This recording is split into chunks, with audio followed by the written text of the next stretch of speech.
Doctor Jaishankar के बयान से जो पहली बड़ी बात साफ होती है वो ये है कि पाकिस्तान के साथ बातचीत का वो दौर खत्म हो गया कि आतंकवाद चलता रहेगा और बातचीत होती रहेगी। ये दौर अब पूरी तरह से खत्म है। और ये जो कुछ हुआ है, भारत ने अब ये धमकी क्यों दी है, इस वक्त क्यों दी है, और पाकिस्तान इसका क्या रिस्पॉन्स बिल्ड करेगा भी या नहीं करेगा, जैसे बाकी इससे पहले तमाम वो खतरात और तमाम वो इकदाम जो भारत ने उठाए हैं, पाकिस्तान ने उन पर कोई जवाब नहीं दिया, कोई रद्द-ए-अमल नहीं दिया कि पाकिस्तान की मईशत ठीक करेंगे तो फिर उसके बाद इंडिया से बात करेंगे। मईशत तुम्हारी वो छोड़ेगा ही नहीं ठीक करने के लिए। इंडिया के जो फॉरेन मिनिस्टर साहब हैं डॉक्टर जयशंकर साहब, उन्होंने जो बात की है, उन्होंने ये कहा है कि पाकिस्तान के साथ जो टाइज है ना, वो आज के दौर में रेलेवेंट नहीं है।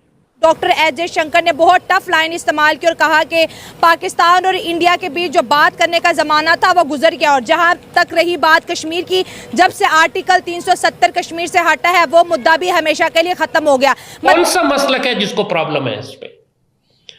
तो ये सिर्फ जलील और कमीने लोग हैं जो ये एतराज उठाते हैं। मैं साफ बता दूं आपको, आप खुदारा इस चीज से आगे बढ़ने की कोशिश करें अगर आपके पास सलाहियत है, वरना अपनी गलतियों को तस्लीम करें, अपनी कमजोरियों को तस्लीम कर लें। मेरे ख्याल में जब तक आप अपनी गलतियों को और कमजोरी को तस्लीम नहीं करते, आप इससे आगे नहीं बढ़ पाएंगे।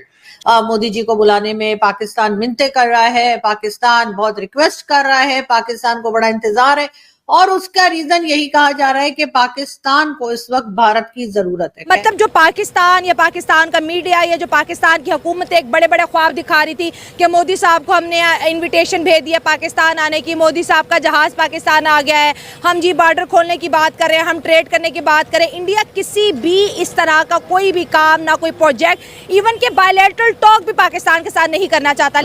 नमस्कार दोस्तों, हिंदुस्तान तक की एक और वीडियो में आपका फिर से स्वागत है। दोस्तों, एक बहुत बड़ी न्यूज़ निकल के सामने आ रही है कि जयशंकर साहब ने भाई एक बार फिर से भाई पाकिस्तान को बैश कर दिया है। जी हाँ दोस्तों, जयशंकर जी ने साफ साफ बोल दिया है कि पाकिस्तान से बातचीत का दौर अब ख़त्म हो चुका है। और इस पे भाई पाकिस्तानी मीडिया भाई बहुत तगड़े तरीके से मतलब किलसने लग गई है। जैसा कि हम सब जानते हैं कि भाई लाल टोपी भारत के खिलाफ कितना ज़्यादा बोलता है। और जैसे ही भाई जयशंकर का बयान आया तो भाई लाल टोपी के तो भाई तोते से उड़ गए। वो भाई पागल हो गया कि मतलब भारत जो है वो पाकिस्तान के साथ ट्रेड कैसे बंद कर सकता है। और भाई लाल टोपी का ये भी कहना है कि भाई पाकिस्तान की हालत भारत छोड़ेगा ही नहीं कि वो ट्रेड करने लायक रहे।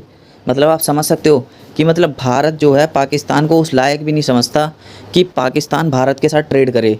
जयशंकर साहब ने एकदम सही किया इनको बैश करके, क्योंकि भाई ये यही डिज़र्व करते हैं। उन्होंने कहा कि भाई आतंकवाद और ट्रेड एक साथ नहीं चल सकती और भारत और पाकिस्तान के बीच जो टेबल टॉक्स है वो इस दौर में तो नहीं हो पाएगी, क्योंकि वो दौर अब ख़त्म हो चुका है जब भारत और पाकिस्तान के बीच अनइंटरप्टेड टॉक्स शुरू हो जाए। तो दोस्तों, ये बहुत बड़ी न्यूज़ निकल के सामने आ रही है। और ये जो कुछ हुआ है, भारत ने अब ये धमकी क्यों दी है, इस वक्त क्यों दी है, और पाकिस्तान इसका क्या रिस्पॉन्स बिल्ड करेगा भी या नहीं करेगा, जैसे बाकी इससे पहले तमाम वो खतरात और तमाम वो इकदाम जो भारत ने उठाए हैं, पाकिस्तान ने उन पर कोई जवाब नहीं दिया, कोई रद्द-ए-अमल नहीं दिया, कोई जारहाना हिकमत अमली इख्तियार नहीं की। एक पैसिव, एक खौफजदा, एक घबराई हुई, एक रिएक्टिव ये शहबाज डॉक्ट्रिन कि जिसके तहत आपने सिर्फ जाके भीख मांगनी है पूरी दुनिया से और पाकिस्तान की इज्जत और गैरत के सौदे करने हैं। पॉलिटिकल गवर्नमेंट है ही नहीं। वो तो सारे के सारे ऐसे बेशरम लोग हैं कि बादशाहों के सामने खड़े होकर कहते हैं उकुल खुबुस लाजिम उकुल इन्ना लिल्लाहि व इन्ना इलैहि राजिऊन, बेगर्स कांट बी चूजर्स। यानी ये इज्जत करवाई है हमारी दुनिया के सामने इन लोगों ने। इनसे ये तवक्को करना कि ये इंडिया के सामने खड़े होकर इनके पर स्टैंड लेंगे, ये तो ऐसी तवक्को करना है कि जैसे बिलावल बच्चा पैदा कर देगा, वो तो ये नहीं हो सकता। अस्तगफिरुल्लाह, ये लोग इतने घटिया हैं कि दिल चाहता है कि इनको जलील करे इंसान। जो इज्जतें इनको दुनिया में मिल रही हैं, अस्तगफिरुल्लाह, वो अखंड भारत बनाना चाहता है, आपको छोड़ेगा फिर भी नहीं। लिहाजा बेहतर यही है कि जंग आप उसके पास ले जाए, वरना जंग आपको लाहौर, पिंडी, इस्लामाबाद, सियालकोट, आजाद कश्मीर, गिलगित बल्तिस्तान, कराची में लड़नी पड़ेगी। इंडिया ने एक दफ़ा फिर पाकिस्तान को लेकर एक बहुत बड़ी स्टेटमेंट दुनिया के सामने रख दी है। हम बात कर रहे हैं इंडिया के foreign minister doctor S Jaishankar की। एक बुक की लॉन्च के ऊपर उनसे सवाल पूछा गया कि इंडिया और पाकिस्तान के बीच आप कैसे ताल्लुकात देखना चाहते हैं, तो डॉक्टर एस जयशंकर ने बहुत टफ लाइन इस्तेमाल की और कहा कि पाकिस्तान और इंडिया के बीच जो बात करने का ज़माना था वो गुजर गया। और जहाँ तक रही बात कश्मीर की, जब से आर्टिकल 370 कश्मीर से हटा है वो मुद्दा भी हमेशा के लिए ख़त्म हो गया। मतलब जो पाकिस्तान या पाकिस्तान का मीडिया या जो पाकिस्तान की हुकूमत एक बड़े बड़े ख्वाब दिखा रही थी कि मोदी साहब को हमने इनविटेशन भेज दिया पाकिस्तान आने की, मोदी साहब का जहाज़ पाकिस्तान आ गया है, हम जी बॉर्डर खोलने की बात कर रहे हैं, हम ट्रेड करने की बात करें। इंडिया किसी भी इस तरह का कोई भी काम, ना कोई प्रोजेक्ट, इवन के बायलैटरल टॉक भी पाकिस्तान के साथ नहीं करना चाहता। लेकिन हमारा सवाल ये है कि पाकिस्तान का फॉरेन ऑफिस हो, पाकिस्तान की फॉरेन मिनिस्ट्री हो, पाकिस्तान के जो है फॉरेन मिनिस्टर हो, कोई भी इंडिया को जवाब देने को तैयार क्यों नहीं है। और जब इंडिया चाहता है, जैसे चाहता है, पाकिस्तान के लिए स्टेटमेंट देता है और वो स्टेटमेंट वर्ल्ड वायरल हो जाती है। सबसे पहले हमारा कसूर अपना है। अच्छा। क्योंकि हम अपनी सेल्फ रिस्पेक्ट करवाना जानते ही नहीं। हमारे पॉलिटिशियंस बाहर जाते हैं जनाब, वो लोन ले रहे हैं, ये कर रहे हैं, उनको ये है ही नहीं कि हम अपनी बिल्डिंग खुद अपने पैरों पे खुद खड़े हों। पाकिस्तान में इतनी अपॉर्चुनिटीज़ है, अगर आप अपनी रिस्पेक्ट करवाना नहीं जानते तो लोगों ने यही आके आपको कहना है कि हम आपसे क्यों करें बात, हम क्यों करें। जब आपके मुल्क में इतने वसाइल हैं, इतना कुछ है, आप उस पर फोकस करने की बजाय आप कभी किसी कंट्री पे डिपेंड हो रहे, कभी किसी कंट्री पे डिपेंड हो रहे, दैट्स टोटली रॉन्ग। तो इंडिया जब चाहता है हमें जवाब देता है, जब चाहता है इग्नोर करता है। मतलब इंडिया हमारे साथ खेल रहा है बिकॉज की इकॉनमी स्ट्रॉन्ग है, वो अपने पैर पर खड़ी है। वहाँ पे हर चीज़ मैन्युफैक्चरिंग आ गई है, लैंड क्रूजर, वहाँ पे बड़े बड़े मतलब रेंज रोवर, बड़ी बड़ी गाड़ियाँ वहाँ पे मैन्युफैक्चर होनी। पाकिस्तान में क्या, जो जो ब्रांड आते हैं वो भी यहाँ से जा रहे हैं। क्यों? यहाँ पे अपॉर्चुनिटीज़ नहीं है, यहाँ पे कोई किसी को प्रमोट। तो उम्मीदें लगा के बैठे हुए थे हमारे नौजवान जो IT सेक्टर से हैं, उम्मीदें लगा के बैठे थे कि भारत से ताल्लुकात अच्छे हो जाएंगे तो दो पैसा हम भी कमा लेंगे। दुनिया की इतनी बड़ी मार्केट से हम आउट हुए हैं अपनी गलतियों की वजह से। देखिए, आप क्यों किसी पे डिपेंड हो रहे हैं? जब आपके पास टैलेंट होगा, आप दुनिया आपके पास खुद आएगी। लेकिन इंडियन मीडिया का ख्याल है कि पाकिस्तान जो है वो नरेंद्र मोदी जी नहीं आएंगे। अब खैर वो उनकी मर्जी है, जो भी कहिए, लेकिन बहुत सी बातें ये भी की जा रही हैं कि जी इंडियन मीडिया में भी और कई जगह पे भी भारत में ये बात की जा रही है कि जी पाकिस्तान बहुत इंटरेस्टेड है मोदी जी को बुलाने में, पाकिस्तान मिन्नतें कर रहा है, पाकिस्तान बहुत रिक्वेस्ट कर रहा है, पाकिस्तान को बड़ा इंतजार है।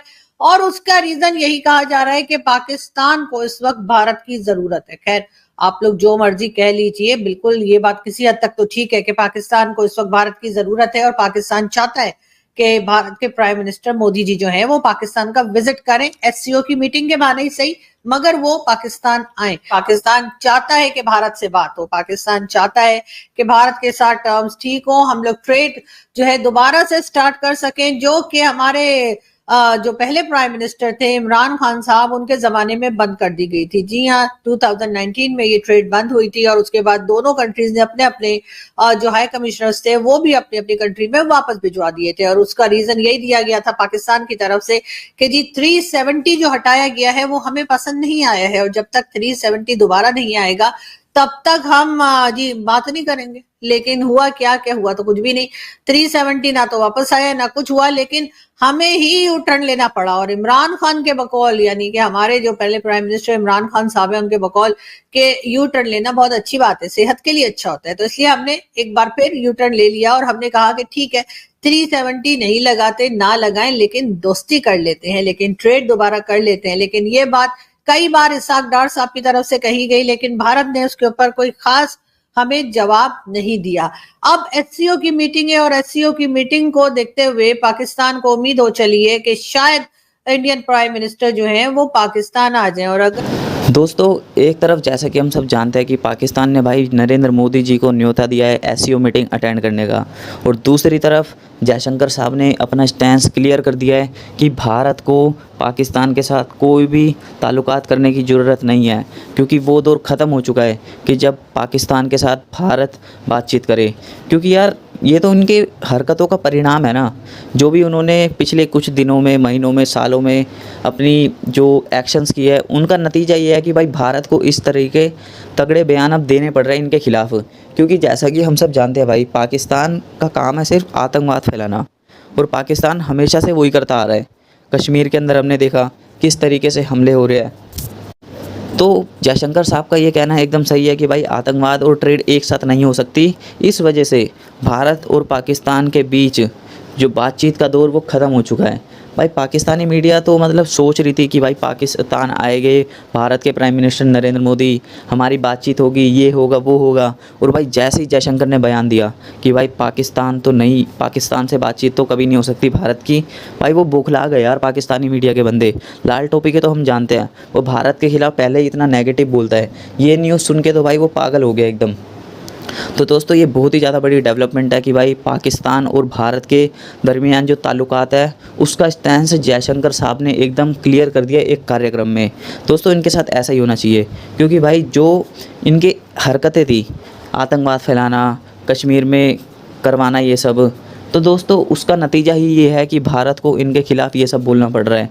अगर ये सही से रहते तो हमें कोई दिक्कत नहीं थी इनके साथ ट्रेड करने में, पर इनकी हरकतें ही सही नहीं है। इस वजह से हम ऐसे मुल्कों से दूर रहते हैं जो आतंकवाद को सपोर्ट करते हैं और उसको स्प्रेड करते हैं।